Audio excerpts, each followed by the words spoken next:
You walk into a room and something shifts. Not dramatically, not obviously, but unmistakably. Conversations stumble. Laughter becomes forced. The temperature changes, not in the air, but in the energy itself. You haven't said a word. You haven't done anything wrong. You're simply present. And that presence makes certain people deeply, viscerally uncomfortable. They can't name it. They can't explain it. But they feel it. This thing about you that unsettles them at a cellular level. You've wondered if you're imagining it, if you're being paranoid, if there's something wrong with you that makes people react this way.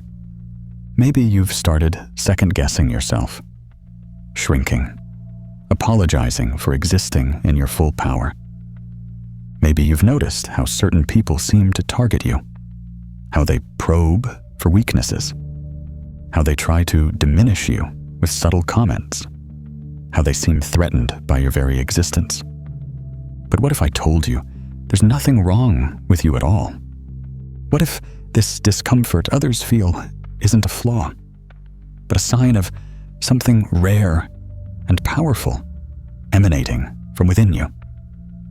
What if their unease is actually confirmation that you possess something most people spend their entire lives avoiding?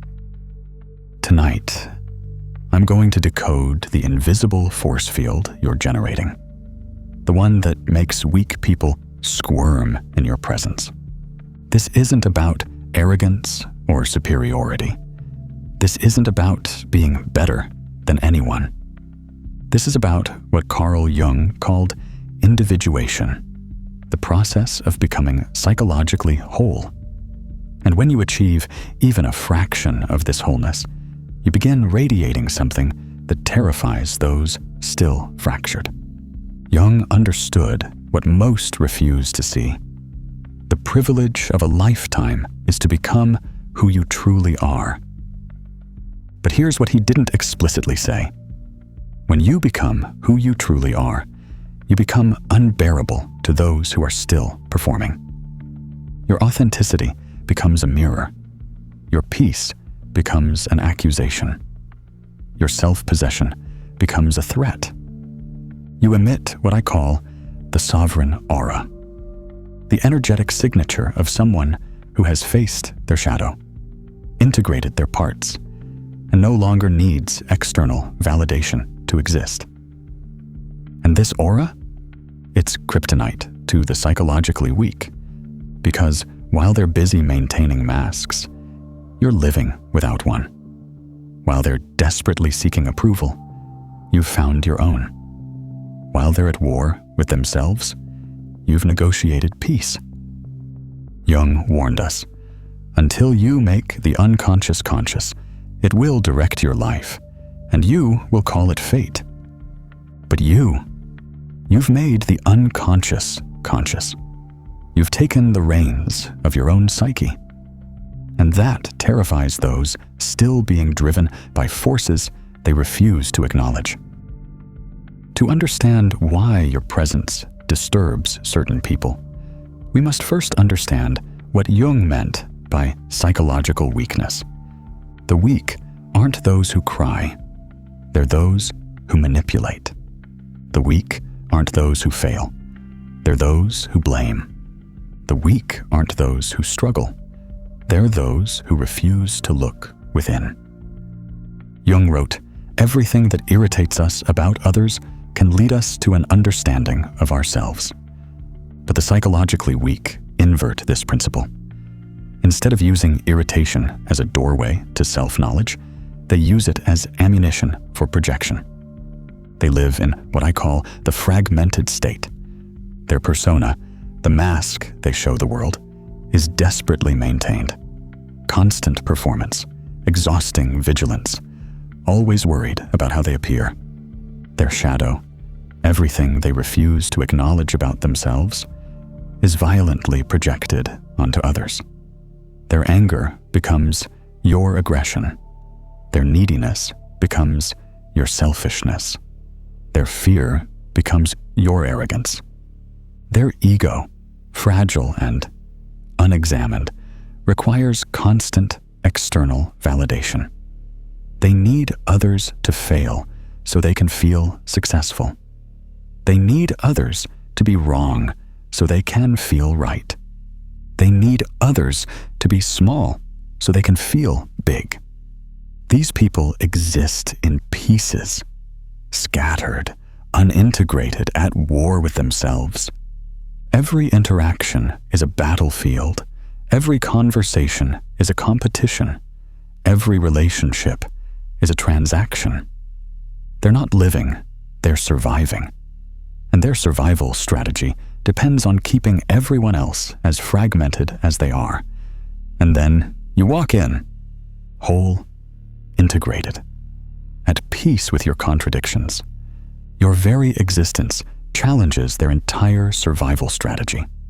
Because if you can be whole, what excuse do they have for remaining broken? If you can integrate your shadow, why can't they? If you can live authentically, what's stopping them? The answer? Fear, terror, the bone-deep horror of facing themselves without the protective shield of projection. What exactly is this aura that makes them so uncomfortable? It's not mystical energy. It's not spiritual superiority. It's something far more tangible and far more threatening to the fragmented. The sovereign aura consists of 5 elements. 1. Energetic coherence. You're not leaking energy, trying to maintain false personas. Every part of you is aligned, shadow and light, strength and vulnerability. This coherence creates a presence that feels solid. People sense when someone is genuine versus when they're performing. Your coherence reads as authenticity, and authenticity terrifies those still hiding behind masks. 2. Emotional self-sufficiency. You don't need others to regulate your emotions. You don't seek approval to feel worthy. You don't require drama to feel alive. This self-sufficiency reads as power. Jung emphasized that psychological maturity means becoming your own source of emotional regulation. When you achieve this, you stop being manipulable through emotional exploitation. 3. Unveiled authenticity. You've dropped the masks, not in a reckless way, but in a conscious way. You show up as yourself, flaws included, without apology. This transparency terrifies those hiding behind facades. You're not perfect, but you're real, and real is infinitely more powerful than perfect. 4. Integrated shadow. You've faced your darkness and made peace with it. You know your capacity for both creation and destruction. This integration means you can't be manipulated through shame or guilt. Jung insisted that shadow integration is essential for psychological wholeness. When you own your darkness consciously, it stops owning you unconsciously. 5. Boundary clarity. Your yes means yes. Your no means no. You don't explain or over-justify. This clarity of boundary feels like a force field to those who survive through boundary violation. You've learned that boundaries aren't walls, they're bridges. They create safe connection while preventing contamination. Jung understood this state. He called it individuation, the psychological and spiritual process of differentiating the self from unconscious elements. But what Jung perhaps underestimated was how threatening an individuated person becomes to those still unconscious. Because your integration exposes their fragmentation. Your wholeness highlights their division. Your peace reveals their war. And rather than inspire them to seek their own integration, your aura often triggers something much darker. When the psychologically weak encounter your sovereign aura, their unconscious launches a full-scale assault.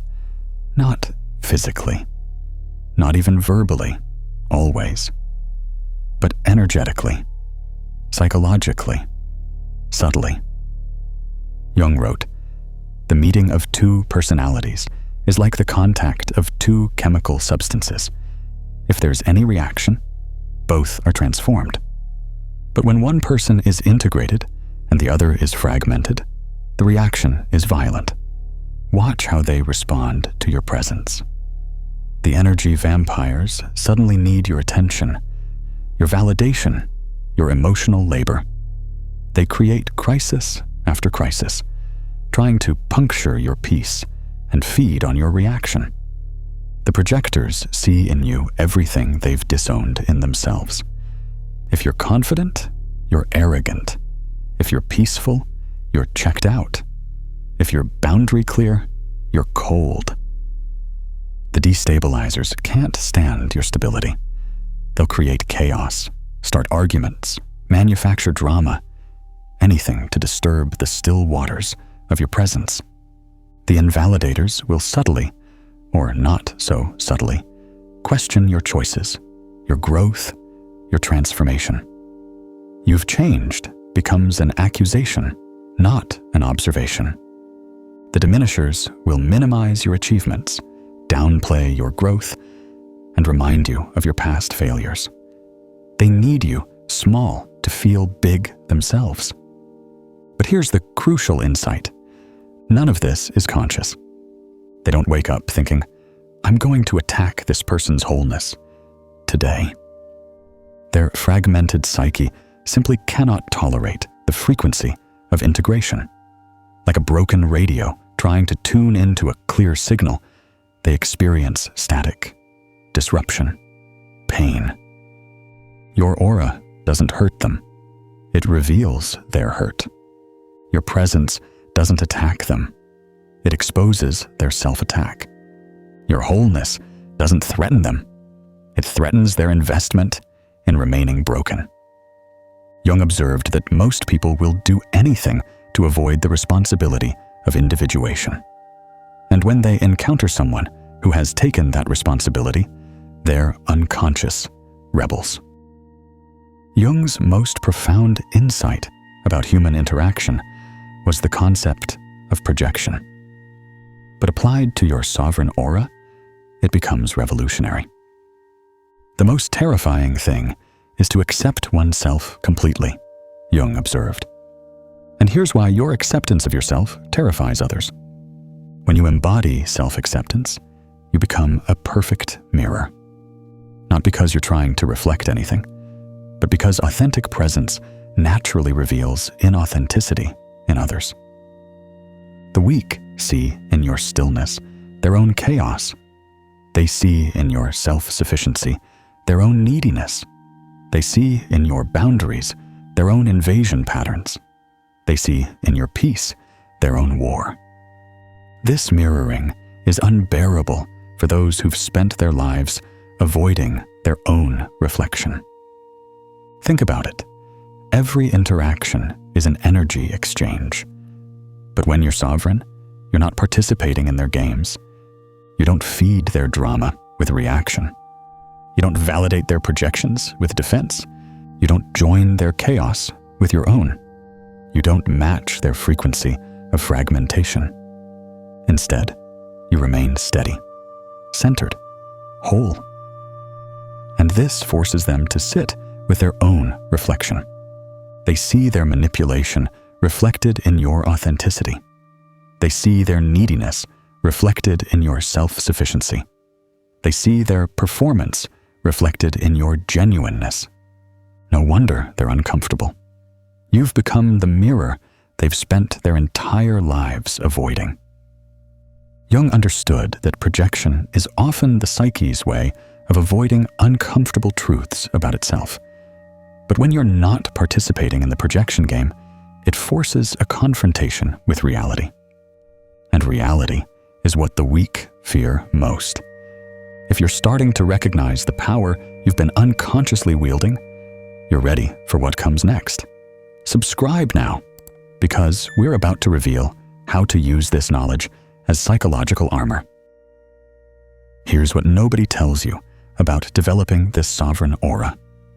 It's lonely at first. Jung knew this. He wrote, "The privilege of a lifetime is to become who you truly are." But he might have added, "And the price is that not everyone will be able to tolerate who you truly are." Your aura acts as an automatic filtering system. The weak, the manipulative, the energy vampires, they'll gradually disappear from your life. Not because you pushed them away, but because your frequency no longer matches theirs. Some relationships will deepen beyond anything you've experienced. Others will reveal themselves as transactions that required your performance. The latter will end, sometimes dramatically. Parts of you that were built on others' approval will die. The people pleaser, the performer, the chameleon. Their death creates space for your authentic self to emerge fully. You'll be made to feel guilty for your growth. You've changed. You think you're better than everyone. You used to be more fun. These are not observations. They're attempts to guilt you back into smallness. There will be a period where you feel between worlds, too authentic for the performers, not yet connected to others who've done the work. This is the valley of individuation, necessary but difficult. This process is painful, necessary, sacred. But here's the paradox. The very aura that repels the weak also magnetizes the strong. The same presence that makes manipulators uncomfortable draws authentic people like moths to flame. The same boundaries that threaten the invasive create safety for the respectful. The same wholeness that terrifies the fragmented inspires those ready to integrate. You're not losing people. You're losing masks. You're not becoming antisocial. You're becoming selective. Jung emphasized that individuation is not about becoming isolated, but about becoming authentic. And authenticity naturally attracts other authentic people, while repelling those who can only relate to facades. So how do you cultivate this sovereign aura? How do you become someone whose mere presence shifts rooms? Jung gave us the map. He called it individuation, the process of becoming whole. But let me translate it into practical terms. 1. Shadow integration. Stop denying your darkness. That anger you suppress, that selfishness you hide, that power you fear. These are parts of you. Until you own them consciously, they own you unconsciously. Jung insisted, one does not become enlightened by imagining figures of light, but by making the darkness conscious. 2. Persona dissolution. Start dropping the masks. Not all at once, that's reckless, but systematically question. Am I doing this because it's true to me, or because it's expected? Every time you choose authenticity over approval, your aura strengthens. 3. Emotional alchemy. Learn to process your emotions internally before expressing them externally. This isn't suppression. It's mastery. When you can hold your own emotional states without needing others to regulate them, you become truly sovereign. 4. Boundary crystallization. Make your yes and no non-negotiable. Stop over-explaining. Stop justifying. Your boundaries aren't up for debate. They're declarations of self-respect. 5. Energy conservation. Stop leaking energy into others' dramas. Stop trying to fix people who haven't asked to be fixed. Stop participating in emotional transactions that drain you. Your energy is sacred. Treat it as such. 6. Truth embodiment. Start living your truth, not the truth others want from you. This means making choices that align with your values, even when they're unpopular, even when they make others uncomfortable. Each step builds your energetic coherence. Each choice strengthens your field. Each integration deepens your presence.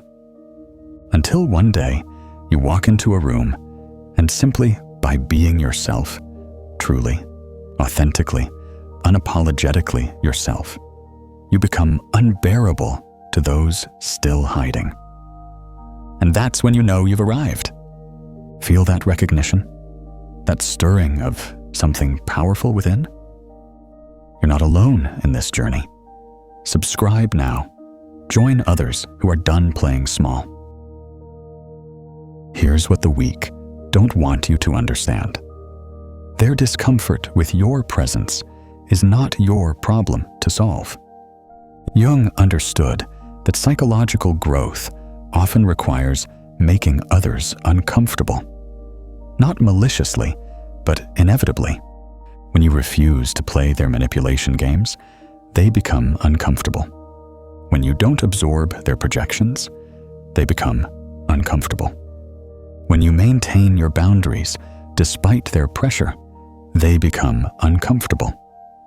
When you remain authentic while they perform, they become uncomfortable. And they will try to weaponize this discomfort against you. You're making me feel bad. Your energy is too intense. You think you're better than everyone. Can't you just be normal? These are not valid criticisms. These are manipulative attempts to get you to dim your light so they can remain in darkness. Jung warned us, the most important question anyone can ask is, what myth am I living?